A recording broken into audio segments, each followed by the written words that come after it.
तो एक वर्ष उसमें, एक वर्ष उसमें बचा है गवर्नमेंट ने। हाँ, अच्छा। जी। अब वो 3 वर्ष को बढ़ा के 4 वर्ष कर दिए ग्रेजुएशन। ग्रेजुएशन, लेकिन उसमें आगे बच्चों जी का जी, एक, शुरू कर दीजिए, शुरू कर दीजिए। हाँ शुरू कर रहा हूं, जी। ठीक है। चलिए हम दूसरे अध्याय के 42वें 43वें श्लोक तक हैं, और इसको थोड़ा मैं रिपीट कर रहा हूं क्योंकि ये कुछ लोग जो हैं वो थे, कुछ लोग नहीं थे, ऐसा थोड़ा अपना सीक्वेंस जो है वो चल रहा था। हम जब व्यवहार में उतरते हैं, यानी हमारा जब जन्म हुआ और उसके बाद हमको जो शरीर दिया है, ये व्यवहार के लिए दिया है। और व्यावहारिक सत्यता मतलब व्यावहारिक सच्चाई जो है, ये हमारे शरीर की है।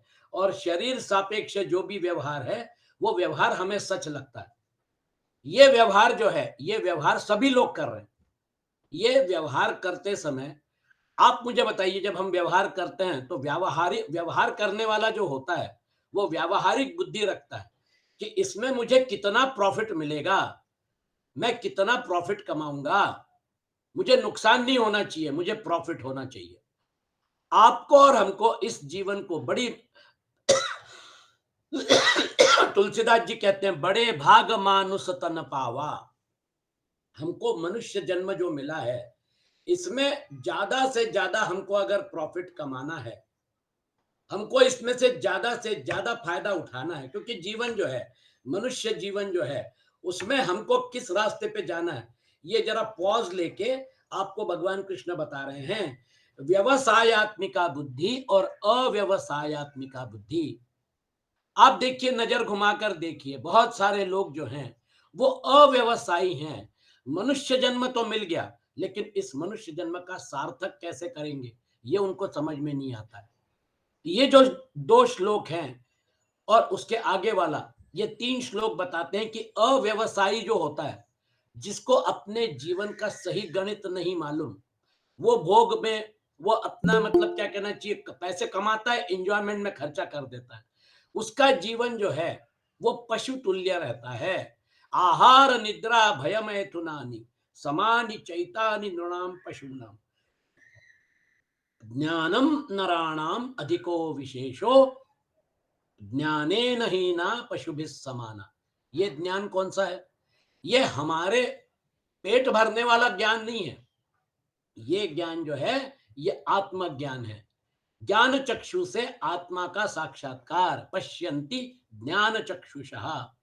अभी हमने दिवाली का त्योहार मनाया, हमने दीप जलाए। ये जो दीप हैं, अमावस की रात को हम दीप जला के ये जताना चाहते हैं कि अमावस की रात जो है, उस अमावस की रात को भी हम दीप जला के लक्ष्मी पूजन कर सकते हैं। हमारा जो जीवन है तथा कथित, इस जीवन में संघर्ष है, सुख है, दुख है। ये जो है, ये संसार जो है, इसमें अगर आपको दीप जलाना है और दीप जला के, और अगर आपको अपना जीवन सफल बनाना है, तो कौन सा दीप जलाएंगे? पैसे का दीप जलाएंगे तो पैसा आज है कल नहीं रहेगा। किस चीज का दीप जला के हम हमारा जीवन जीना चाहते हैं? तो यहां पर हमको व्यवसायी बनना है। वो जो आत्मा की ज्योति है, वो आत्मा की ज्योति जो हमारे तीनों शरीरों को ऊर्जा प्रदान कर रही है। जैसे स्थूल शरीर आत्म ज्योति से अलग हो जाता है, विलग हो जाता है, फिर आप देखिए वो मिट्टी हो जाता है। आप कुछ नहीं कर सकते, ना वो आंख खोल सकता है, ना वो मुंह खोल सकता है गंगा जल डालने के लिए, कुछ नहीं कर सकता। इसका मतलब वो जो है, निष्प्राण शरीर जो है, वो इस शरीर की वास्तविकता है। इसीलिए क्षिति जल पावक गगन समीरा पंच रचित अति अधम शरीरा, तारा को समझाया। ये शरीर जो है, इसमें आप पूरा का पूरा जो अपना जो शरीर में फंसे हुए हैं, शरीर के साथ जुड़े हुए हैं, उसके साथ जो व्यवहार हो रहा है, उसके साथ जो जुड़े हुए हैं, ये व्यावहारिक सच्चाई है, लेकिन पारमार्थिक सच्चाई नहीं है। पारमार्थिक सच्चाई वो है जो कांस्टेंट है, जो अपरिवर्तनशील है। मेरी अवस्थाएं परिवर्तित हुई, मैं बाल्यावस्था से तारुण्यावस्था में गया, तारुण्यावस्था से वार्धक्य अवस्था में गया, मेरी अवस्थाएं परिवर्तित हो रही है, लेकिन मैं राजीव जोशी जो 5 साल की उम्र में, 25 साल की उम्र में, 50 साल की उम्र में, राजीव जोशी जो कांस्टेंट फैक्टर है वो कौन है? वो जो उत्कंठा है, वो उत्कंठा जिसमें पैदा हो जाती है, वो व्यवहारी है, वो व्यावहारिक बुद्धि वाला है। उसको सबसे ज्यादा प्रॉफिट मिलेगा क्योंकि उसने मनुष्य जन्म में अपने आप को खोज लिया, मैं कौन हूं। वो फिर जब खोज अहम ब्रह्म अस्मि, मैं ब्रह्म हूं, दुनिया को चलाने वाली शक्ति और मेरे शरीर को चलाने वाली शक्ति एक ही है। सर्व वेदांत सारम यत् ब्रह्मात्मैकत्व लक्षणम। आप अपने शरीरों को चला रहे हैं, मैं मेरे शरीरों को चला रहे हैं, ये तो समझ में आता है। लेकिन परब्रह्म परमात्मा जो है, वो जो मतलब क्या कहना चाहिए अधिष्ठान है, जो अधिष्ठान पूरे ब्रह्मांड का है, वो पूरे ब्रह्मांड का अधिष्ठान, वो परब्रह्म परमात्मा और मैं अगर एक ही हूं, जो ऊर्जा, जो शक्ति, जो चेतन शक्ति मेरा शरीर चला रही है, आपका शरीर चला रही है और अविभक्त रूप से इस पूरे ब्रह्मांड का संचालन कर रही है।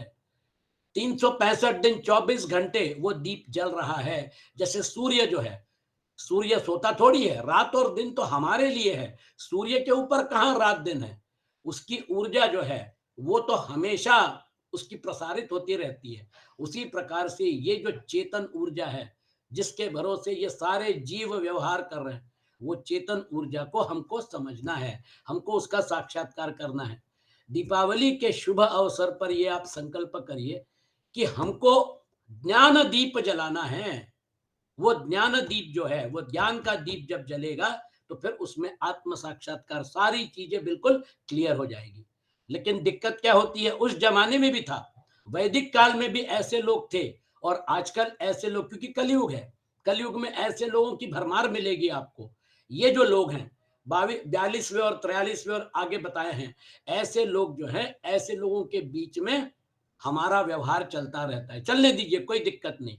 यामिमां पुष्पितां वाचम प्रवदन्त्य विपश्चितः वेदवादरतः पार्थ नान्यदस्तीति वादिनः कामात्मानः स्वर्गपरा जन्म कर्म फल प्रदां क्रिया विशेष बहुलां भोगैश्वर्य गतिम प्रति।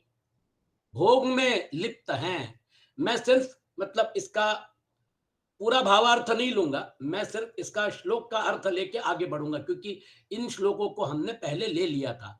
पार्थ कामात्मानः स्वर्ग पराः वेदवादरतः। हे पृथानंदन, जो कामनाओं में तन्मय हो रहे हैं, स्वर्ग को ही श्रेष्ठ मानने वाले हैं, वेदों में कहे हुए सकाम कर्मों में प्रीति रखने वाले हैं, पार्थ कामात्मानः स्वर्ग पराः वेदवादरतः।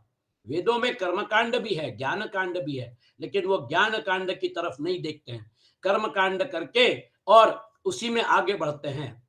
अन्यत न अस्ति इति वादिनः, भोगों के सिवाय और कुछ है ही नहीं ऐसा कहने वाले हैं। तो ये प्रॉब्लम आज का नहीं है, ये प्रॉब्लम हमेशा का है। और आप देखिए पश्चिम से जो लहर आ रही है, उस लहर में भोगवाद जो है, वो भोगवाद प्रचुर मात्रा में फैलाया जाता है। आज हमारी जो जवान लोग हैं, हमारी जो पीढ़ी है, उसको बर्बाद करने का काम वो कर रहे हैं। भोगवाद के लिए पैसा कमाओ, भोग भोगो, और फिर भोग भोगने से तृप्त नहीं होता मन, इसलिए फिर ड्रग्स और दुनिया भर का मतलब यानी उसमें वो एडिक्ट हो जाते हैं। कहाँ हमारी युवा पीढ़ी जा रही है? भोगवाद, न अस्ति अन्यत न अस्ति इति वादिनः, ऐसा कहने वाले हैं। अविपश्चितः इमाम याम पुष्पितां वाचम प्रवदंती, वे अविवेकी मनुष्य इस प्रकार की जिस पुष्पित दिखाऊ मतलब शोभा युक्त वाणी को कहा करते हैं। अविपश्चितः इमाम याम पुष्पितां वाचम प्रवदंती, उसका परिणाम क्या होता है? जन्म कर्म फल प्रदाम भोगैश्वर्य गतिम प्रति क्रिया विशेष बहुलाम, जन्म रूपी कर्म फल को देने वाली है तथा भोग और ऐश्वर्य को प्राप्ति के लिए है, कि प्राप्ति के लिए है, बहुत सी क्रियाओं का वर्णन करने वाली है। ये जो वाणी है, जन्म कर्म फल प्रदाम भोगैश्वर्य गतिम प्रति क्रिया विशेष बहुलाम। मेरे पास 10 करोड़ है, 10 के 100 करोड़ कैसे बनाऊंगा? How to become rich in a short time, भाग रहा हूं। 100 करोड़ के बाद 1000 करोड़, 1000 करोड़ के बाद 10,000 करोड़, टारगेट आगे बढ़ रहा है। लोग जो है वो अपने आप को स्केल अप करने में लगे हैं। मैं कितना प्रभावशाली हूं, मैं कितना मतलब क्या कहना चाहिए पैसे वाला हूं। ये ईर्ष्याएं कभी न खत्म होने वाली ईर्ष्याओं के पीछे ये लोग भागते रहते हैं और इनको लगता है कि हमारा जीवन सफल हो गया, क्योंकि जब वो कार में जाते हैं तो उनके कार के सामने 4 कार में उनके बॉडीगार्ड जाते हैं। उनको जेड सिक्योरिटी है, वाई सिक्योरिटी है, दुनिया भर की सिक्योरिटी है। वो जितनी ज्यादा सिक्योरिटी, जेड सिक्योरिटी मतलब सबसे बड़ा आदमी। क्यों? अगर वो सबसे बड़ा आदमी है तो उसको सिक्योरिटी की क्या जरूरत है? वो समाज में घूम सकता है, कहीं भी जा सकता है। ये सिक्योरिटी का जो कवच वो बांध के रखा हुआ है। इसके पास पैसा है इसलिए इसको सिक्योरिटी चाहिए, इसके बॉडीगार्ड चाहिए, इसको बाउंसर चाहिए। ये सारा जो व्यवहार का जिस प्रकार से आगे बढ़ रहा है, ये अव्यवसायत्मिका लोग हैं। ये व्यवसाय तो कर रहे हैं लेकिन उसमें से प्रॉफिट नहीं कमा रहे हैं। जो भी कर रहे हैं सब यहीं छोड़ के जाएंगे, शरीर भी यहीं छोड़ के जाएंगे और जितना भी भाग दौड़ के कमाएंगे सब यहीं छोड़ के जाएंगे।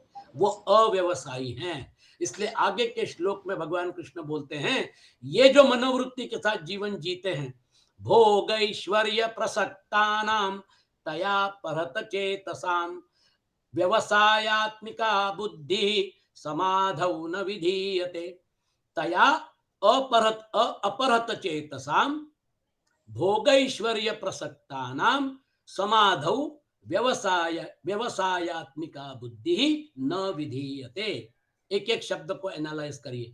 तया अपरत चेतसाम, उस पुष्पित वाणी से जिसका अंतःकरण हर लिया गया है, अर्थात भोगों की तरफ खिंच गया है। अपरत चेतसाम, चेतसा मतलब बुद्धि, चेतना, बुद्धि जो है वो बुद्धि को हरण कर लिया है। अपरत हम लोग बोलते हैं ना, अपहरण करके ले गए, उसका हरण करके हाईजैक करके ले गए हैं। तया अपरत चेतसाम भोगैश्वर्य प्रसक्ता नाम, भोगों में वो लिप्त है। उसकी बुद्धि जो है वो बुद्धि अभी भोग भोग उसी में फंसी हुई है। इसलिए शब्द दो कितना सुंदर है। भगवान कृष्ण बोलते हैं तया अपहृत चेतसाम भोगैश्वर्य प्रसक्ता नाम, भोग तथा ऐश्वर्य में अत्यंत आसक्त हैं उन मनुष्यों की, ऐसे जो लोग हैं उन मनुष्यों की समाधौ व्यवसायत्मिका बुद्धि ही न विधीयते, परमात्मा में एक निश्चय वाली बुद्धि नहीं होती।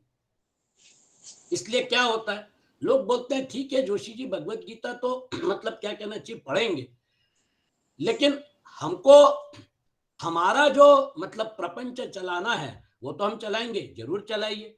भगवत गीता कहाँ बोलती है कि प्रपंच मत चलाइए, लेकिन आपको तय करना है कि आपको व्यवसायी बनना है या अव्यवसायी बनना है।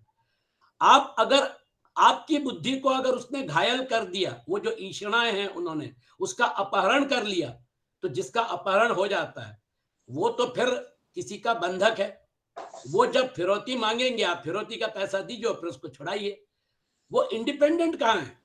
ये जब अपरत चेतसाम, जब बुद्धि अपरत हो जाती है तो फिर वो इस संसार के जाल में उलझ जाता है और संसार के जाल में उलझता ही चला जाता है और इसको सच मानता है, मरते दम तक भागता ही रहता है, उसको शांति नहीं मिलती है।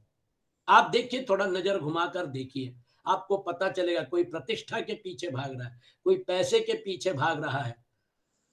ये मतलब क्या कहना चाहिए, लोकेशणा वित्तेषणा कामेशणा, ये ईषणाएं हमेशा, ये ईषणाएं हैं, ये ईषणाएं कभी खत्म नहीं होती हैं। आपको लाइन ड्रॉ करना है कि मुझे कहां तक जाना है, कितना मेरे लिए जरूरी है। व्यवहार के लिए जितना जरूरी है उतना धन संचय करिए ना। 4 पुरुषार्थ हैं, धर्म अर्थ काम मोक्ष, चारों पुरुषार्थ करने का आपको जन्म सिद्ध अधिकार है। अर्थ कमाइए, धर्म से कमाइए, बहुत अच्छी बात है, भगवान कृष्ण भी बोलते हैं, तीसरे अध्याय में आपको बताएंगे।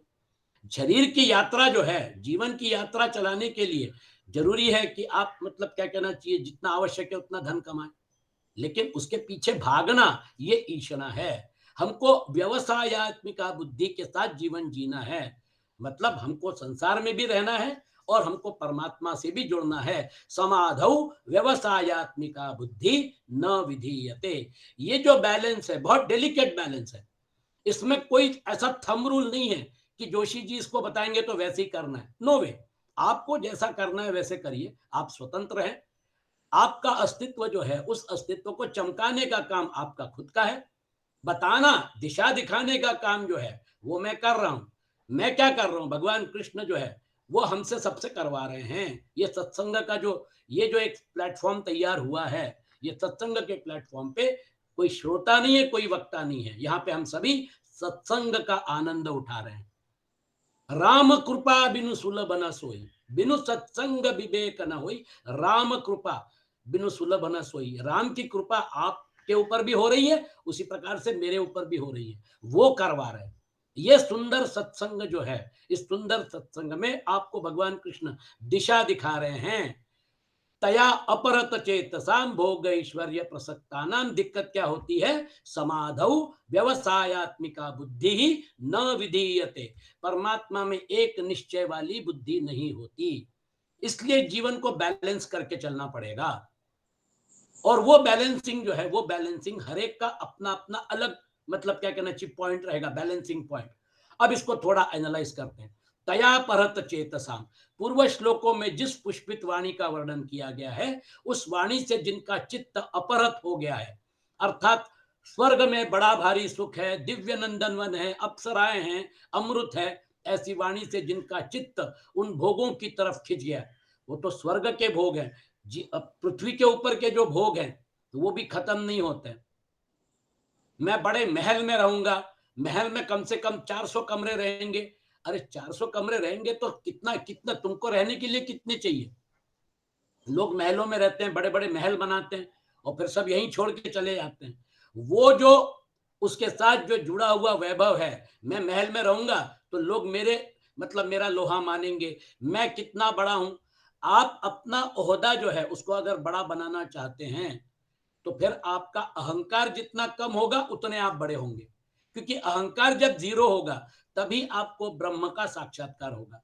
अहंकार को बढ़ा के अगर आप ब्रह्म की प्राप्ति करना चाहते हैं तो इम्पॉसिबल है। जीसस क्राइस्ट जो है, उन्होंने जब, वो भी मतलब क्या कहना चाहिए, हमारे हिंदू धर्म के बहुत करीब आते हैं। एक पैसे वाला आदमी जब उनके पास गया कि महाराज मुझे उपदेश करिए, तो उन्होंने कहा ये तुम्हारा सारा पैसा जो है, ये पैसे को छोड़ सकते हो? बोले महाराज पैसे को कैसे छोड़ सकता हूँ, पैसा तो चाहिए। बोले हाँ ठीक है, जितना जरूरी उतना रख लो, बाकी छोड़ दो, मेरे पास वापस आओ। वो आया ही नहीं, वो वापस आया ही नहीं, चला गया, पैसा छूट नहीं रहा था। बाकी जो शिष्य थे वो बोले महाराज आपने उसको 2 मिनट में निपटा दिया, आपने उसको उसके पैसे छोड़ने के लिए बोला। तो जीसस बोले एक बात सुन लो कान खोल के, सुई का जो आंख होती ना सुई की, उसमें से ऊंट निकल जाएगा, सुई की आंख में से ऊंट निकल जाएगा, एक मतलब वो एक पॉसिबिलिटी है। लेकिन स्वर्ग का द्वार जो है, उस द्वार में अहंकारी आदमी प्रवेश नहीं कर पाएगा। अगर स्वर्ग का द्वार मतलब जिसको उन्होंने मतलब हेवन बोला है, वो जो है हमारे लिए वो ब्रह्म प्राप्ति है। हमारे लिए स्वर्ग जो है वो स्वर्ग नहीं, हमारे लिए ब्रह्म प्राप्ति है। अहंकार अगर बड़ा है तो फिर आपका उस दरवाजे से प्रवेश नहीं होगा। अहंकार जीरो होने के बाद आप उस दरवाजे से प्रवेश कर पाएंगे। इसीलिए तो संतों ने बोला है, प्रेम गली अति सांकरी तामे दो न समाए। अगर आप हैं तो फिर परमात्मा नहीं है, और परमात्मा है तो आप गायब हो जाते हो। तो क्या है, मीराबाई के भजन देखिए, आप कबीरदास जी के देखिए, आप तुलसीदास जी के देखिए, ये सब लोग जो हैं उन्होंने उसी दिशा में बताया कि अहंकार को कम करके हम उस डायरेक्शन में जा सकते हैं। मोक्ष के लिए अहंकार कम करना पड़ेगा। धर्म अर्थ काम के लिए अहंकार ठीक है, वो तो जरूरी है, लेकिन आपको मोक्ष के लिए अहंकार जीरो करना पड़ेगा। वो जीरो करने के लिए हमारे यहाँ पे 4 आश्रमों की प्रक्रिया थी। जो व्यक्ति संन्यास लेना चाहता है उसे अपनी सारी प्रॉपर्टी, सारी जमीन जायदाद जो भी कमाया है, वो सारा का सारा उसका विनियोग करना पड़ता था। भगवा धारण करने के बाद, संन्यास लेने के बाद वो परिव्राजक के रूप में वो घूमता रहता था। 5 घर में भिक्षा मांगेगा, जो मिलेगा उसके ऊपर जीवन यापन करेगा, कहीं भी मोह नहीं रखेगा, कहीं भी आसक्ति नहीं रखेगा।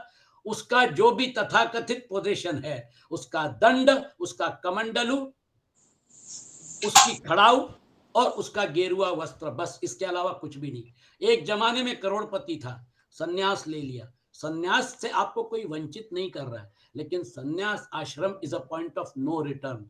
जैसे ही आप भगवा धारण करते हैं, आपने संसार को जला दिया, उसके बाद फिर आप संसार में लौट के नहीं आ सकते। ये जो तथाकथित मतलब सन्यास लेने के बाद फिर अपने आप को और बड़ा बनाते हैं, वो जो है वो सन्यास आश्रम का मतलब क्या कहना चाहिए, पर्पस नहीं है। सन्यास लेने वाला व्यक्ति जो है वो सिर्फ परमात्मा के साथ जुड़ता है, उसको बाकी इन सारी चीजों के साथ कोई लेना देना नहीं है। ये हमारे शास्त्रों में सन्यास की महत्ता है।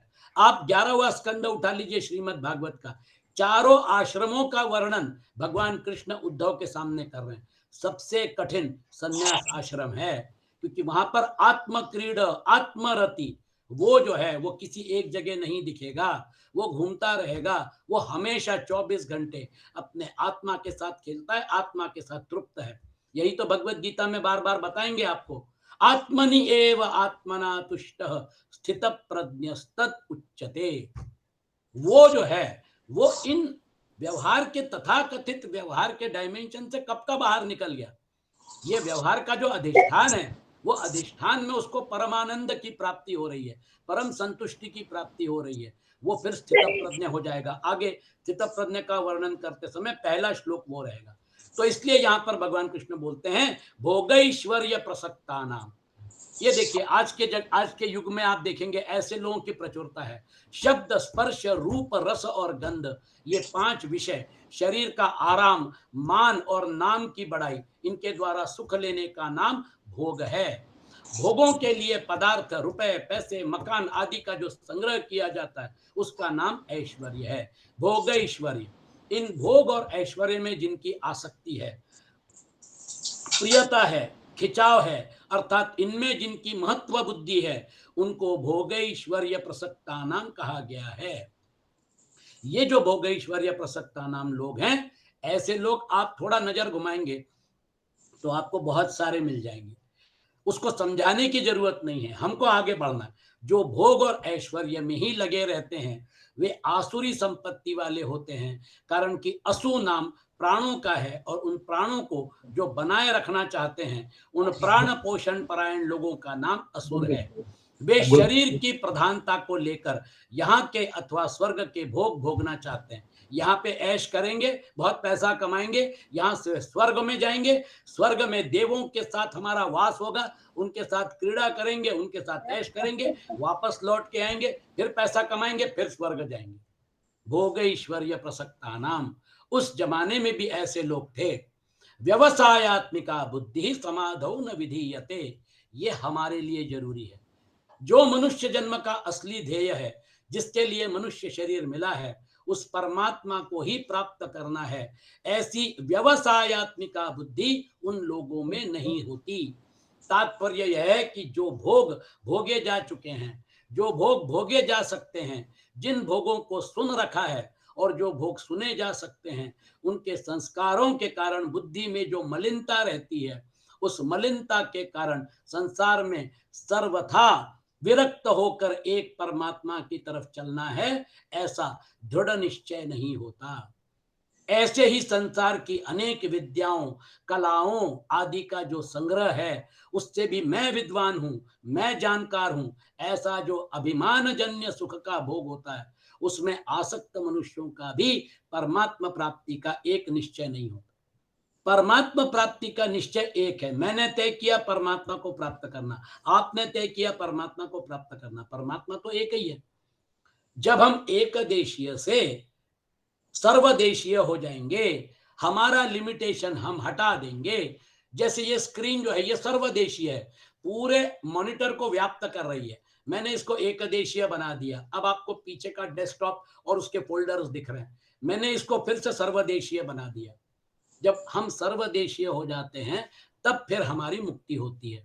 एक देशीय से सर्वदेशीय होने के लिए हमको अहंकार ने जो बांध के रखा है, लिमिट करके रखा है 3 शरीरों के साथ, इसलिए वो जो 3 शरीरों का चोगा है, वो जब छोड़ेंगे तभी तो आप सर्वदेशीय होंगे ना। लिमिटेशन को कैसे हटाएंगे? आपने इन तीनों शरीरों के साथ जोड़कर अपने आप को लिमिट कर लिया। आपको लिमिटेशन में जो डाला हुआ है, वो आपकी मतलब क्या कहना चाहिए, जिसको कहते हैं ना कि कर्म बंधन, कर्मों का जो बंधन है, गुणों के साथ जो बंधन है, ये माना हुआ है। अहंकार विमूढ़ात्मा कर्ता हम इति मन्यते। ये सारा कर्म जो है, कर्म का चक्र तो गुणों के द्वारा परफॉर्म होता है। और आपको भगवान कृष्ण आगे बताएंगे, निस्त्रय गुण्यो भवार्जुन, गुणों के आगे जाओ। ये गुणों का डायमेंशन जो है, ये त्रिगुणात्मक योग माया जो है, ये उसका डायमेंशन है।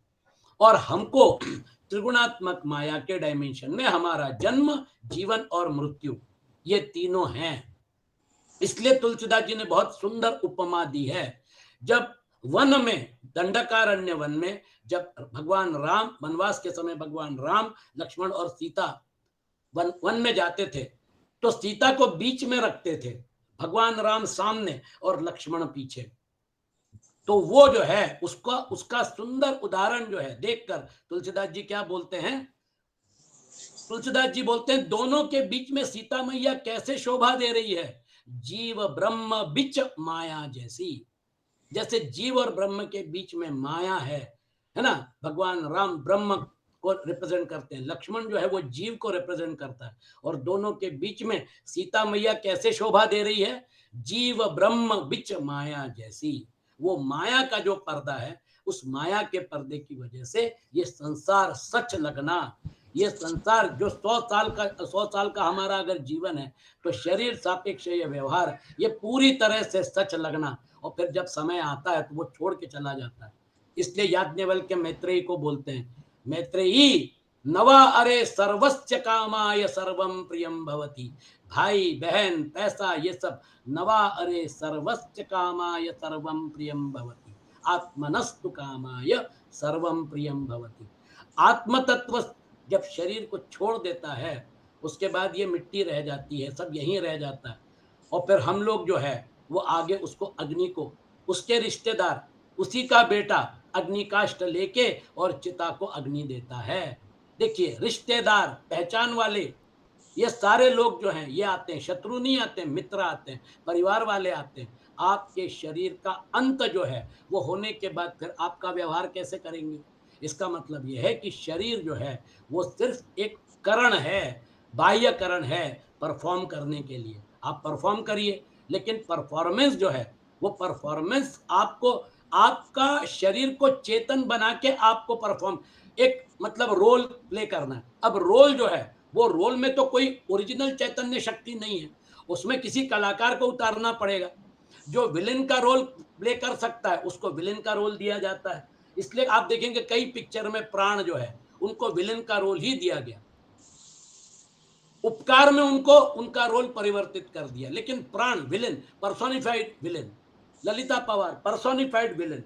तो दिक्कत क्या होती है, आपको जो रोल है उस रोल में उतारने के लिए कोई ना कोई जीवंत चाहिए ना, उस रोल को जीवित करने के लिए। योगमाया ने जो कलाकृति की रचना की है उसमें उसको प्लेयर चाहिए, इसलिए हम सबको उसने प्लेयर बना दिया, हम सबको अलग अलग भास करवा दिया।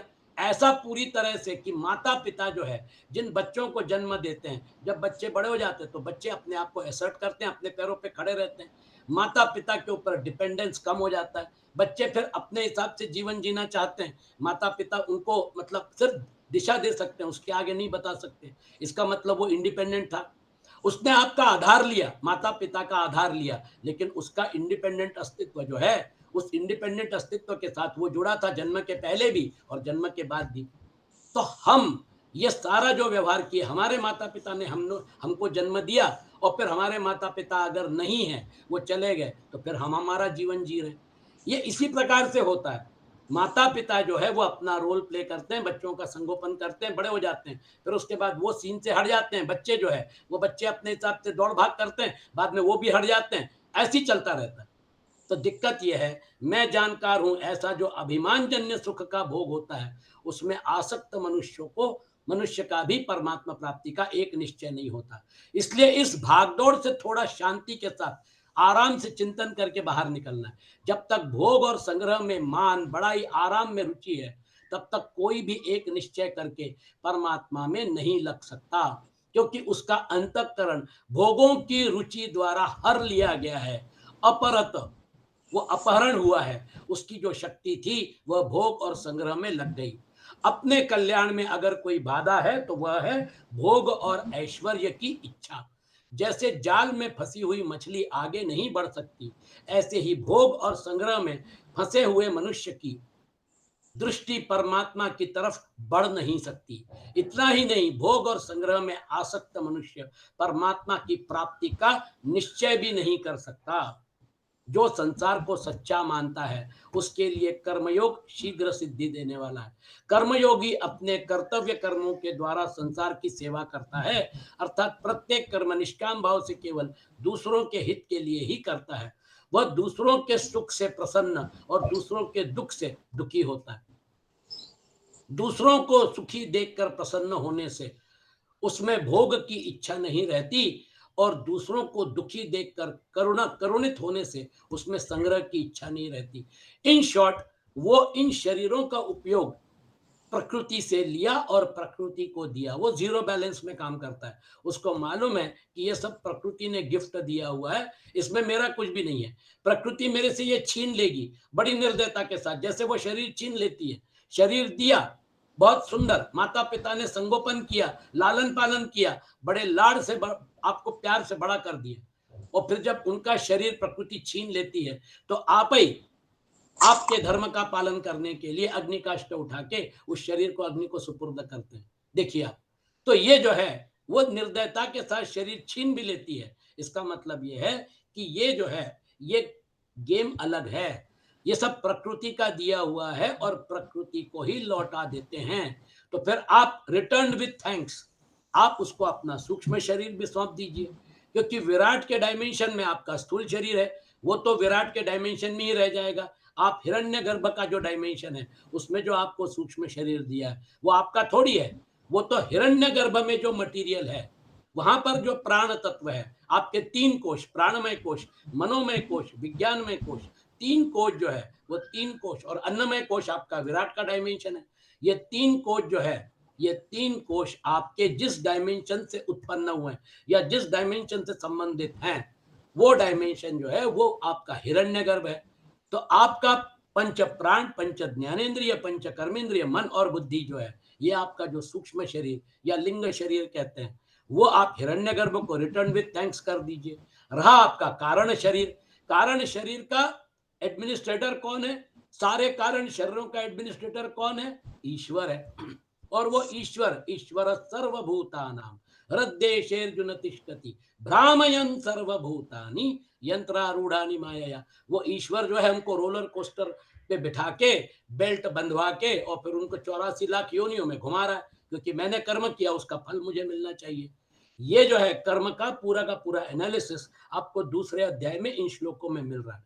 तो भोग की इच्छा नहीं रहती और दूसरों को दुखी देखकर करुणित होने से उसमें संग्रह की इच्छा नहीं रहती। अब ये जो है ये पॉइंट हमने अगर नोट कर लिया तो फिर हमको तो व्यवसायी बनना है। हमारे अंदर व्यवसायत्मिका बुद्धि जागृत करनी, किसी बात को पुष्ट करना हो तो पहले उसके दोनों पक्ष सामने रखकर फिर उसको पुष्ट किया जाता है। यहाँ भगवान निष्काम भाव को पुष्ट करना चाहते हैं, अतः पीछे के 3 श्लोकों में सकाम भाव वालों का वर्णन करके अब आगे के श्लोक में निष्काम होने की प्रेरणा करते हैं। इन बहुत महत्वपूर्ण श्लोक है। त्रैगुण्य विषया वेदा निस्त्रैगुण्यो भवार्जुन निर्द्वंद्वो नित्य सत्वस्थो निर्योगक्षेम आत्मवान। ये जो शब्द है ना, निस्त्रैगुण्य, निर्द्वंद्व, नित्य सत्वस्थ, निर्योगक्षेम, निरहंकार आगे आने वाला है, निर्मम, निरहंकार, निस्पृह। ये जो नी मतलब ये निगेशन है। जिन चीजों को एक सामान्य व्यक्ति पकड़कर संसार जीता है उन चीजों को छोड़ना पड़ेगा। जब हम उसको छोड़ेंगे तो एक देशीयत्व समाप्त होकर हम सर्वदेशीय हो जाएंगे। ये आपके लिमिटिंग फैक्टर्स है। लिमिटिंग फैक्टर जो है, मुझे आप भी चिंता, आप भी आपके दिमाग में ये बात आती होगी कि जोशी जी भगवत गीता तो आप समझा रहे हैं, लेकिन मुझे एक देशीय किसने बनाया? ये लिमिटिंग फैक्टर्स कौन से हैं? ये आपके सामने उसका वर्णन आ रहा है। इसको आप अच्छी तरह से समझ लीजिए, क्योंकि ये भगवत गीता हमारे जीवन के गणित के साथ जुड़ी हुई है। ये हमारे पेट भरने की विद्या नहीं है, ये हमारे अस्तित्व की विद्या है। हम यहाँ पर क्यों हैं? हमारा पर्पस क्या है? हमारा जीवन का उद्देश्य क्या होना चाहिए उसके साथ जुड़ा हुआ है। तो ये जितने भी निगेशंस हैं, त्रैगुण्य विषया वेदा निस्त्रैगुण्यो भवार्जुन, पहला ही निगेशन जो है वो जो है 100 सुनार की एक लुहार की, निस्त्रैगुण्यो भवार्जुन, ये पूरा का पूरा योग माया का डायमेंशन, ये त्रिगुणमयी माया है। ये योग माया का डायमेंशन जो है वो योग माया के डायमेंशन में परमात्मा तत्व छुपा हुआ है, दिखता नहीं है। नाहम प्रकाश सर्वस्य योग माया समावृता, उसने अपने आप को माया के आवरण में छुपा के रखा है। वो माया का आवरण ढीला होगा, जैसे कोहरा छा जाता है अभी ठंड के दिनों में।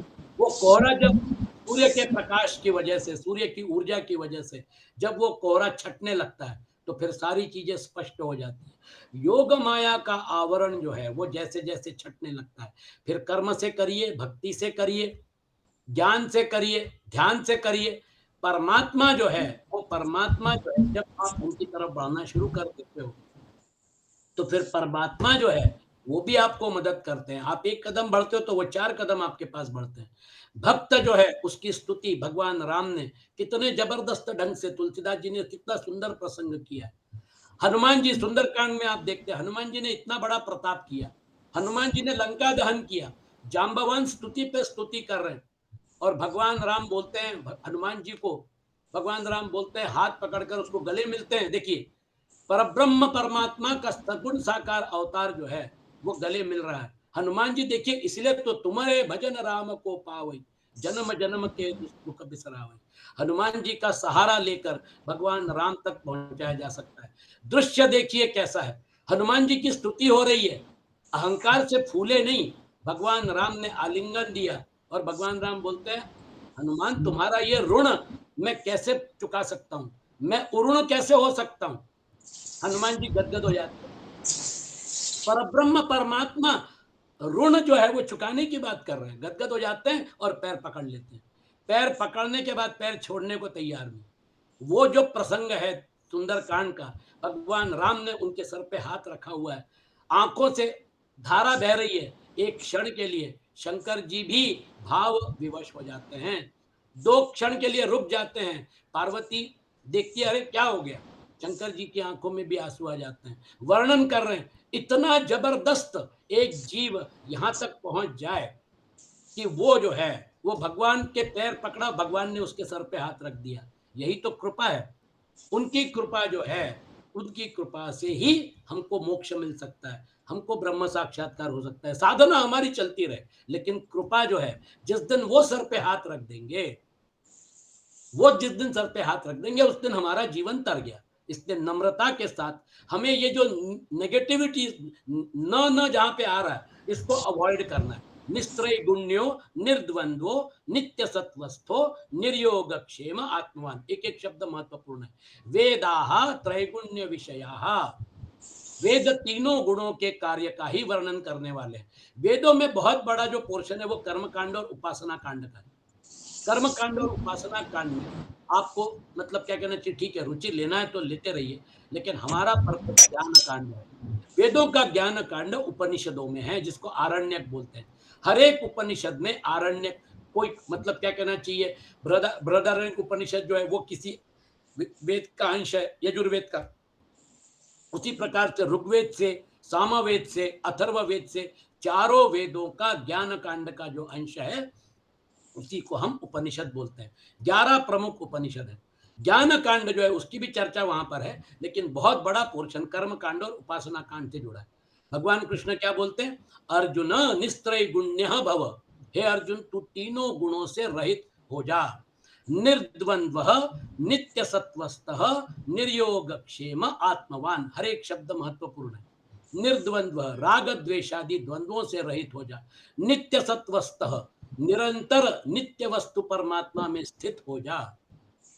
जब हमने बुद्धि में परमात्मा को उतार लिया, मन में परमात्मा को उतार लिया, है ना, तुलसीदास जी समझाते हैं जब हम हमारे रिश्तेदारों के साथ प्रेम की, मोह की, आसक्ति की रस्सी बांध लेते हैं और फिर उसके बाद उसी को संसार की जकड़न बोलते हैं।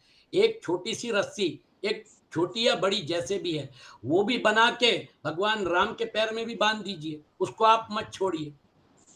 ये सारे के सारे बंधन तोड़े भी ना, लेकिन उनके साथ तो एक रस्सी के साथ जुड़ जाइए। एक बंधन वहां पर भी हो, प्रेम का, भक्ति का। वो जो बंधन है, वो बंधन हमने अगर लगा दिया नित्य सत्वस्थः, फिर उसके बाद बाकी सारे बंधन जो है आज है कल नहीं रहेंगे, लेकिन वो बंधन तो टूटने से रहा, वो बंधन कभी नहीं टूटेगा।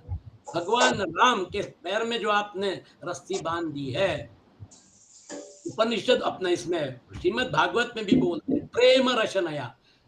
उद्धव, जिसने प्रेम की गांठ से मेरे पैर को बांध लिया है, वो जो मेरा भक्त है, अनन्य भक्त जो है, वो फिर उसके बाद उसकी चिंता मैं वहन करता हूं, उसके लिए भाग दौड़ मैं करता हूं। वो जो मेरा अनन्य भक्त है, अनन्य भक्ति 11वें अध्याय में बताएंगे, अगर मुझे प्राप्त करना है तो मेरी अनन्य भक्ति, अव्यभिचारिणी भक्ति।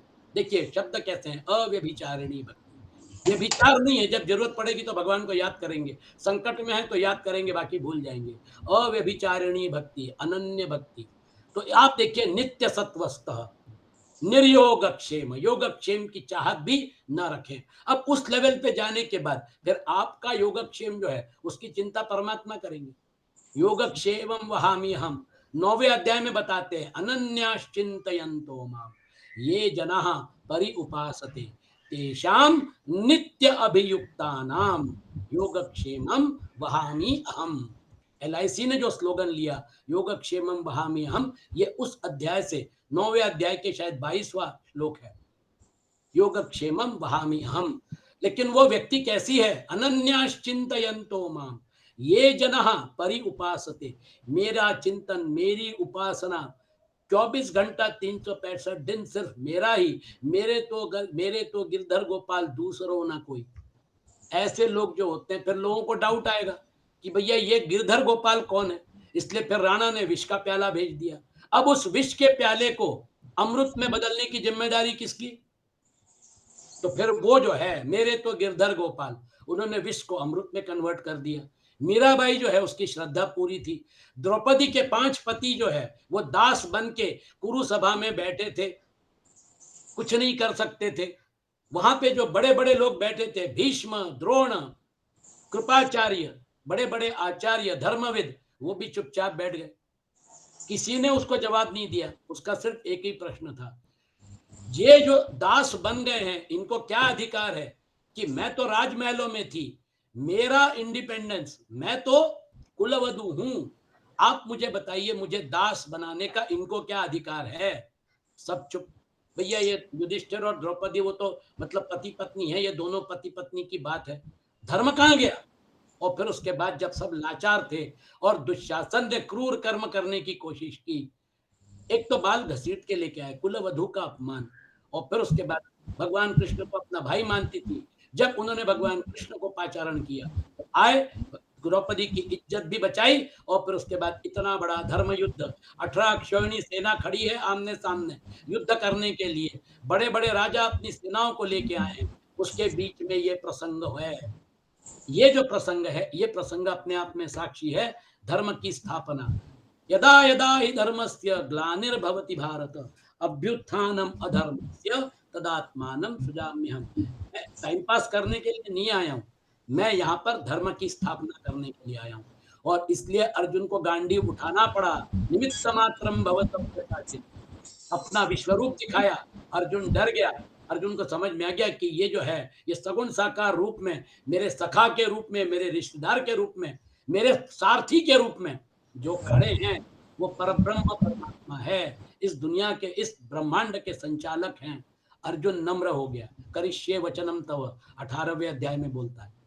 ये जो है ये हमारे जीवन को, हमको भी उसी प्रकार से अगर संवारना है, निस्त्रैगुण्य, तो त्रैगुण्य विषया वेदा, यहाँ वेदों से तात्पर्य वेदों के उस अंश से है जिसमें तीनों गुणों का और तीनों गुणों के कार्य स्वर्गादि भोग भूमियों का वर्णन है। यहाँ निष्काम भाव की महिमा बताने के लिए ही वेदों के सकाम भाव का वर्णन आया है, निंदा के लिए नहीं है। वेद केवल तीनों गुणों का कार्य संसार का ही वर्णन करने वाले हैं, ऐसी बात नहीं है। वेदों में ज्ञान कांड भी है, वेदों में परमात्मा और उनकी प्राप्ति के साधनों का भी वर्णन है उपनिषदों में। निस्त्रैगुण्यो भव अर्जुन, हे अर्जुन तू तीनों गुणों के कार्य रूप संसार की इच्छा का त्याग करके असंसारी बन जा, अर्थात संसार से ऊंचा उड़ जाए। अब आप बोलेंगे जोशी जी ये तो बड़ा कठिन है, संसार में है और संसार से ऊपर भी है, क्यों नहीं?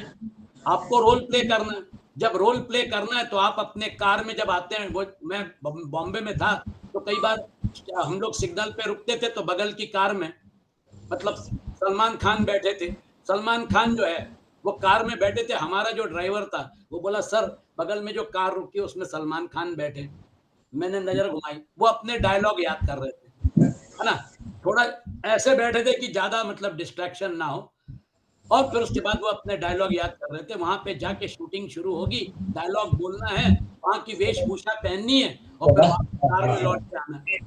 असली सलमान खान जो है वो वहां पर कोई उसको नाम दिया जाएगा और उस नाम से वो अपना रोल प्ले करेगा। हर एक कलाकार जो है वो अपनी कला को प्रदर्शित करने के लिए तैयारी करता है। अमिताभ बच्चन भी तैयारी करते हैं, दिलीप कुमार भी तैयारी करते थे। ये सारे के सारे जो है ये अपना रोल प्ले करने के लिए तैयारी करते हैं। अच्छा अच्छा, सुंदर गार्डन। तो ये जो है ये रोल प्ले का जो भाग है, ये रोल प्ले करने के लिए आपके ऊपर इन्वेस्टमेंट किया है। आप अपना रोल प्ले करिए, लेकिन आप और रोल अलग है ना। शूटिंग खत्म हो गई, अब जो है शॉट ओके हो गया, टेक रीटेक हो गया। अब जो है ड्राइवर अपना क्या कहना चाहिए, डायरेक्टर ने बोल दिया थैंक्स ओके, शॉट ओके हो गया। अब आप वापस वो वेश उतार दीजिए, अपने कार में बैठिए और अपने घर जाइए। वो जो रोल में घुसना और रोल से बाहर निकलना, ये जितने सफाई के साथ वो कलाकार करता है, घुसता भी है, सुंदर प्रदर्शन करता है, उसी प्रकार से आपके अंदर जो चेतना है वो चेतना को यूज करके प्रकृति जो है इन तीन शरीरों को एक्टिवेट कर रही है। क्यों? क्योंकि उसका पर्पस ये है कि उसकी दुकान चलनी चाहिए। योग माया का ही आविष्कार है तीन गुण। अब अगर सभी लोग अगर निस्त्रय गुण्य हो गए तो फिर उसकी दुकान बंद हो जाएगी। इसलिए फिर बहुत कम लोग ऐसे रहते हैं जो कि उस रास्ते पे जाते हैं। बहुत जाने वाले जो हैं, मनुष्याणाम सहस्त्रेषु कश्चित यतति सिद्धये यतताम अपि सिद्धानाम कश्चिन माम वेत्ति तत्वतः। हजारों लोगों में कुछ लोग जो है वो इन चीजों का आकलन करते हैं। 7वें अध्याय में भगवान कृष्ण बोलेंगे। और फिर उसके बाद वो जो सिद्ध है उसमें से भी कुछ लोग ऐसे हैं जो तत्व तक पहुंचते हैं। बड़ा डिफिकल्ट है। क्षुरस्य धारा निशिता दुरत्या मृगम पदस्तत् कवयो वदंती। वो तलवार की धार पे, छुरे की नोक पे चलने वाला काम है। इस रास्ते पे ज्यादा लोग नहीं मिलेंगे। ये रास्ता जो है ये रास्ते में आपको बहुत कम लोग मिलेंगे। आपको भोगैश्वर्य प्रसक्ता नाम के रास्ते पे बहुत सारे लोग मिल जाएंगे, आपको कोई चिंता नहीं है। उस रास्ते पे आपको कोई कोई दिक्कत नहीं है। यहाँ पे आपको माइलस्टोन ढूंढने पड़ेंगे। जो कोई अच्छा गुरु जो है जो आपको सही ज्ञान दे, आपको मोटिवेट करे, आपको उस तरफ जाने के लिए आपको सही मतलब दिशा दे, ऐसा गुरु ढूंढना पड़ेगा। वो जो है वो गुरु आपको वहां तक लेके जाएगा। लेकिन मोक्ष तो आपको खुद को प्राप्त करना है। गुरु दिशा दे सकता है, लेकिन गुरु जो है वो गुरु भगवान राम का ही हाथ हनुमान जी के ऊपर रखा गया था और किसी का नहीं। जब भक्त बन जाते हैं तो बीच में कोई मिडिल मैन की जरूरत नहीं है। गुरु जो है उसने आपको दिशा दिखा दी, परमात्मा की कृपा हो गई, बहुत बढ़िया, आपका जीवन सफल हो गया। कहने का तात्पर्य निस्त्रय गुण्यो निर्द्वंद्व, संसार से ऊंचा उठने के लिए राग द्वेष आदि द्वंद्वों से रहित होने की बड़ी भारी आवश्यकता है। क्योंकि ये ही वास्तव में मनुष्य के शत्रु हैं, अर्थात उसको संसार में फंसाने वाले हैं। इसलिए संपूर्ण द्वंद्वों से रहित हो जाए। वो जो है वो रोल प्ले करता है, उस रोल में अपने आप को घुसा के उस रोल को जीवंत करता है। लेकिन उसको ये मालूम रहता है कि ये रोल है, ये वास्तविक नहीं है। ये एक कला जो है, एक कलाकृति जो है उसका हिस्सा है। वो अपना रोल प्ले करता है। हीरो का रोल है तो हीरो का रोल, अगर विलेन का रोल है तो विलेन का रोल। लेकिन वो रोल प्ले करते हुए उसको पूरी तरह से मालूम होता है कि ये जो है ये असली नहीं है, ये रोल प्ले का हिस्सा है। इसलिए वो राग द्वेष में उस रोल के प्रति जो राग द्वेष जो है मतलब वो वास्तविक, वो सिर्फ दिखावा करता है लेकिन राग द्वेष नहीं होता। उसी प्रकार से आपका और मेरा जो व्यवहार चल रहा है उसमें राग द्वेष कहां से आ गया? ये तो रोल प्ले का हिस्सा है। ये जो है ये चलता रहेगा। आपके जीवन में किसी का रोल क्या है? विलेन का। वो आपके जीवन में गंदगी डाल के और फिर उसके बाद फुर्सत हो जाएगा। आपके जीवन में किसी का रोल क्या है? आपका भला करने का। वो आके भला करके चला जाएगा। जो बुरा करके चला गया और जो भला करके चला गया उसने अपना रोल प्ले कर लिया। अब उसको उसके साथ आप कब तक चिपका के बैठेंगे? इसलिए याद रखिए निर्द्वंद्व, द्वंद्व प्रॉब्लम है, क्योंकि आपने रोल को सही मान लिया। यहाँ भगवान अर्जुन को निर्द्वंद्व होने की आज्ञा क्यों दे रहे हैं? कारण कि द्वंद्वों से सम्मोह होता है, संसार में फसावट होती है। देखिए, आपने रोल को रियल मान लिया। जब साधक निर्द्वंद्व होता है तभी वह दृढ़ होकर भजन कर सकता है। निर्द्वंद्व होने से साधक सुखपूर्वक संसार बंधन से मुक्त हो जाता है। निर्द्वंद्व होने से साधक, निर्द्वंद्व होने से मूर्ता चली जाती है। निर्द्वंद्व होने से साधक कर्म करता हुआ भी बंधता नहीं है। मैंने आपको रोल का उदाहरण दिया, अच्छे से करिए, आप अपने कर्म अच्छे से करिए, रोल प्ले अच्छे से करिए, उत्कृष्टता जो है वो उत्कृष्टता उसमें लाइए। लेकिन रोल प्ले में राग द्वेष या आसक्ति मत रखिए, क्योंकि वो एक रोल है। 100 साल की जिंदगी आपकी अगर है शरीर के साथ जो है, जब शरीर नहीं रहेगा तो रोल खत्म हो गया, और उसके बाद आपको चाह कर भी उस प्रकार के एक्टिंग करने का मौका नहीं मिलेगा। आपने अपना रोल प्ले कर लिया, प्रकृति ने बोल दिया, जब समय आ गया तो शरीर छीन लिया, और फिर उसके बाद चलते बनो भैया, आपका काम हो गया, आगे पिक्चर बढ़ती जाएगी।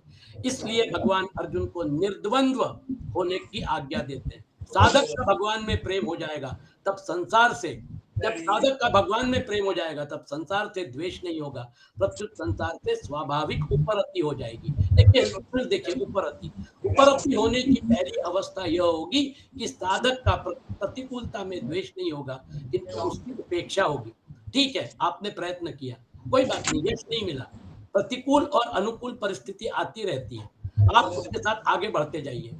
वो फिर उसके बाद उपेक्षा के बाद उदासीनता होगी, और उदासीनता के बाद उपरति होगी। उपरति में राग द्वेष सर्वथा मिट जाते हैं। इस क्रम में अगर सूक्ष्मता से देखा जाए तो उपेक्षा में राग द्वेष के संस्कार रहते हैं, उदासीनता में राग द्वेष की सत्ता रहती है, लेकिन संस्कार धीमे पड़ जाते हैं। और उपरति में राग द्वेष के न संस्कार रहते हैं, न सत्ता रहती है, किंतु राग द्वेष का सर्वथा अभाव हो जाता है। ये निर्द्वंद की आखिरी स्टेज उपरति जो है, जब हम इससे चले जाते हैं तो फिर स्वाभाविक उसका जो फ्लिप साइड है, बस ये श्लोक अपना आज के सत्र का आखिरी श्लोक है, मैं 2 मिनट में समाप्त कर रहा हूं। नित्य सत्वस्तः, अब आपने अपने आप को संसार से विलग कर लिया, निर्द्वंद्व होकर, निस्त्रय गुण्य होकर। अब आपको कहाँ जुड़ना है? आपको जुड़ना है नित्य सत्वस्तः। द्वंद्वों से रहित होने का उपाय यह है कि जो नित्य निरंतर रहने वाला सर्वत्र परिपूर्ण परमात्मा है, तो उसी में निरंतर स्थित रहे। भगवान कृष्ण बार बार अर्जुन को बोलते हैं, माम अनुस्मर युद्ध च, मेरा स्मरण कर और युद्ध कर, क्योंकि अर्जुन, मैं ही ये सब प्रसंग का रचयिता हूं। तुमने, मतलब विश्व रूप दिखाने के बाद वो अपना जो भयानक रूप है, वो बोलते हैं, कालोस्मि लोक क्षय कृप प्रवृद्धो, मैं अभी महाकाल के रूप में यहाँ पर विद्यमान हूँ। ये जो लोक हैं, इनका विनाश करने के लिए मैं काल रूप से यहाँ पर अवस्थित हूँ, यहाँ से कोई बच के नहीं जाएगा।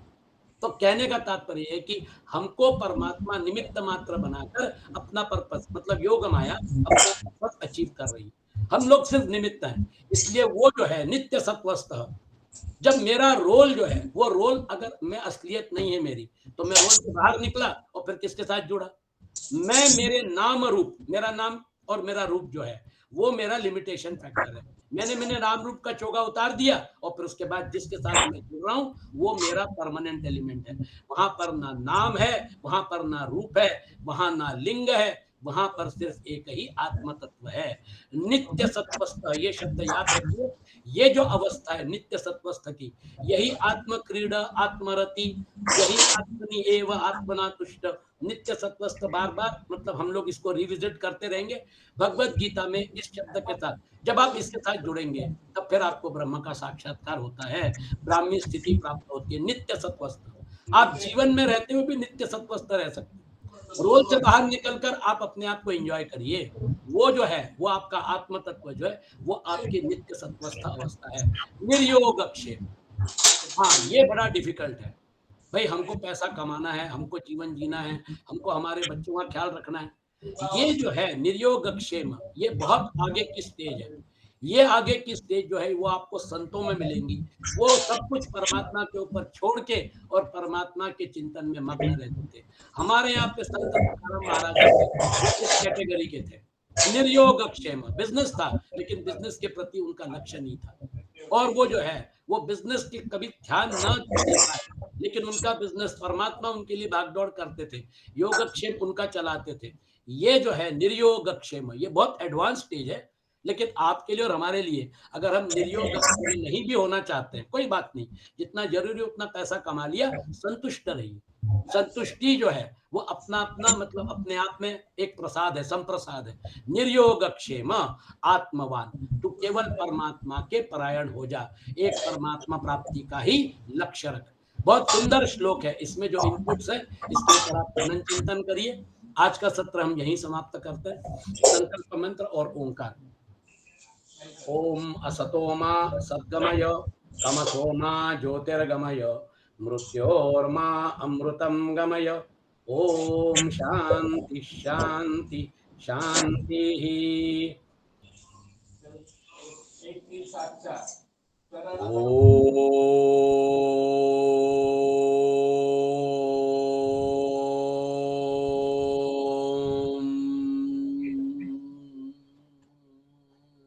तुला खरंच माहिती नाही तर काय नाव केलेलं आहे का तर ते येतच नाही त्याला तर त्याला ते